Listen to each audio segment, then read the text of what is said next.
Welcome to Chopra educationals YouTube channel. और आज की जो टॉपिक है वो है 20 टन। आज की जो टॉपिक है वो है एक 20 टन रॉकेट की कहानी की, जो जिसे लॉन्च किया गया। बट एक रॉकेट को लॉन्च करने के बाद उसको जब रिटर्न करवाया जाता है तो उसमें कंट्रोल फिर से चाइना ने खो दिया है। तो लॉन्ग 5B मार्च इसको लॉन्च किया गया था TSS से, टैनसोंग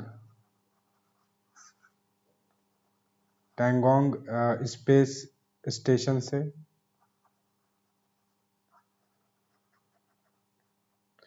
और 29 अप्रैल को ये लॉन्चिंग थी। उसके बाद जब इसको रिटर्न करवाने का टाइम आया तो इन्होंने कंट्रोल खो दिया वंस अगेन। वंस अगेन मैं क्यों बोल रहा हूँ ये मैं आपसे लेटर ऑन डिस्कस करूंगा।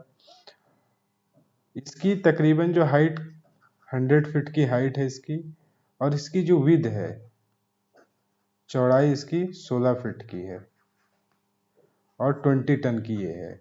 और जो रिटर्न होता है जब कोई भी रॉकेट को रिटर्न करवाया जाता है तो ऐसा है कि अर्थ के स्पेस पे आज से पहले 1919 से ऐसा होने लगा कि 10 टन से ज़्यादा कोई अगर रॉकेट है तो हम उसको अर्थ स्पेस पे रिटर्न नहीं करवाते। अगर कंट्रोल हो गया तो उससे हम कहीं किसी समुद्री इलाके में उसको समुद्री इलाके में उसको लैंड करवाते हैं। बट ये अनकंट्रोल्ड हो गया है तो प्रॉब्लम यहाँ पर है। बाकी इन्फॉर्मेशन हम जानेंगे कि क्या इसके साथ क्या लॉन्चिंग का क्या प्रोसेस रहा और इससे क्या क्या प्रॉब्लम्स हो सकते हैं।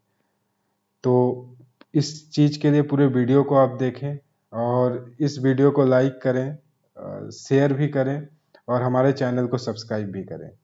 तो आइए चलते हैं, इस पूरे वीडियो को हम देखते हैं। तो जैसे वीडियो को शुरू करने से पहले Chopra educationals career power Ludhiana फिजी डिजिटल बैच लॉन्च किया फॉर द ऑनलाइन और करंट सिचुएशन के लिए। अब फिजी डिजिटल क्या होता है? फिजी डिजिटल होता है कि जैसे एज पर सिचुएशन अभी डिजिटल है और जब सिचुएशन सही रहेगा तो फिजिकल हो जाएगा, तो आप ऑफलाइन क्लास भी कर सकते हो।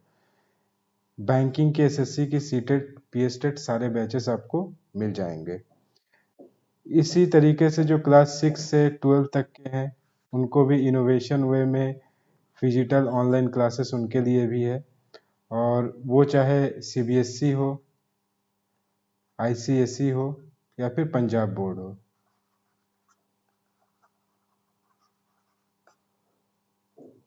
उसके साथ ही आप अगर आइल्स की प्रिपरेशन कर रहे हैं तो आप ज्वाइन कर सकते हैं फिजिटल बैच ऑफ आइल्स।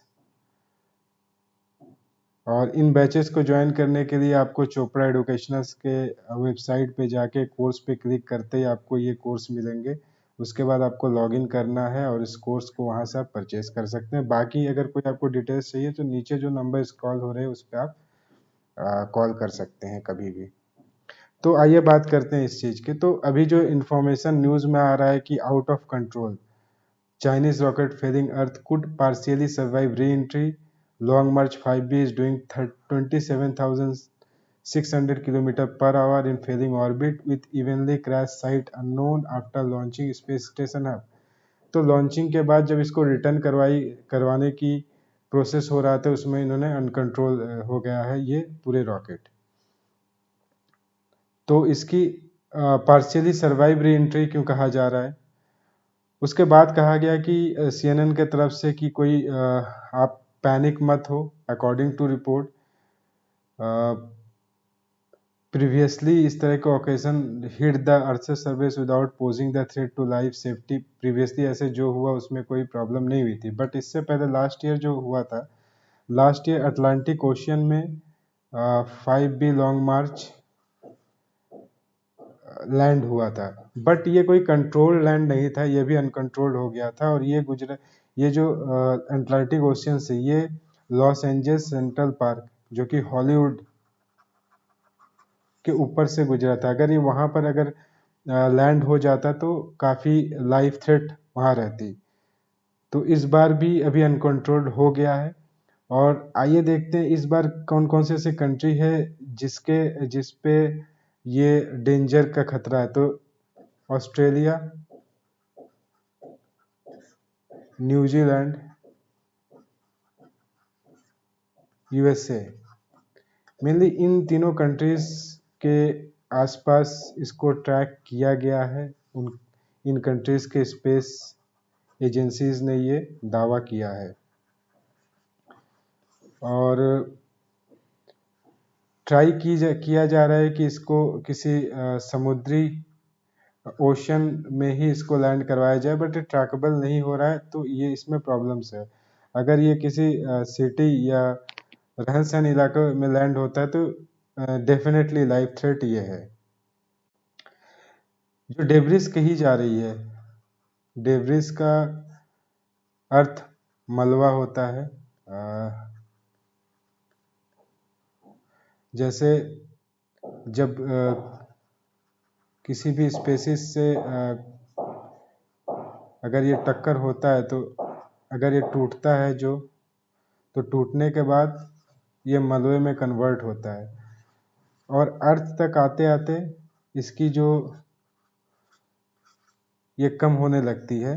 तो आप कह सकते हैं 20 to 40% एज पर रिसर्च उतना डेब्रिस आ जाता है। तो ये डेब्रिस एनफ है प्रॉब्लम किसी भी तरीके से बड़े प्रॉब्लम होने के लिए, बिकॉज इसकी जो टोटल वेट थी वो 20 टन की थी और 100 फीट की ये विशाल रॉकेट था। मोस्ट पावरफुल रॉकेट इसको कहा जा रहा था। और अगर कहीं इसके डेब्रिस जो होते हैं उनसे इन सैटेलाइट्स की जो टक्कर हो गई तो फिर और एक बड़ी प्रॉब्लम है, बिकॉज ये इन सैटेलाइट से हमें डायरेक्टली इंफॉर्मेशन मिलती है क्लाइमेट और वेदर की। तो अगर ये डैमेज हो गया तो हमें ये इंफॉर्मेशन भी चांसेस कम होता है कि हमें मिल पाए। तो दोनों तरीके से प्रॉब्लम्स हैं। इससे पहले भी इस तरीके प्रॉब्लम हुए थे, बट जो स्पेस एजेंसीज हैं, पहले क्या था कि 1990 के बाद ऐसा कर दिया गया कि 10 टन से अगर ज़्यादा वेट है तो उसको अर्थ सरफेस में अलाउड नहीं किया जाता है, उसको कंट्रोल करके किसी दूसरे जगह पर लैंड करवाया जाता है। अकॉर्डिंग टू रिपोर्ट 8 मई से 10 मई तक ऐसा हो सकता है। और कुछ एजेंसियां इसको 27,600 किलोमीटर पर आवर की स्पीड से ये आ रहा है। और कुछ एजेंसियों का कहना है कि 18,000 माइल्स पर आवर के स्पीड से ये ऑर्बिट से अर्थ के तरफ आ रहा है। तो आज का वीडियो बस यहाँ तक ही। अगर आपको ये वीडियो अच्छी लगती है तो आप शेयर करें, सब्सक्राइब करें हमारे चैनल को। वंस अगेन घर पे रहें, सेफ रहें, सुरक्षित रहें और चोपड़ा एजुकेशनल्स के यूट्यूब चैनल को देखते रहें। And thank you for watching.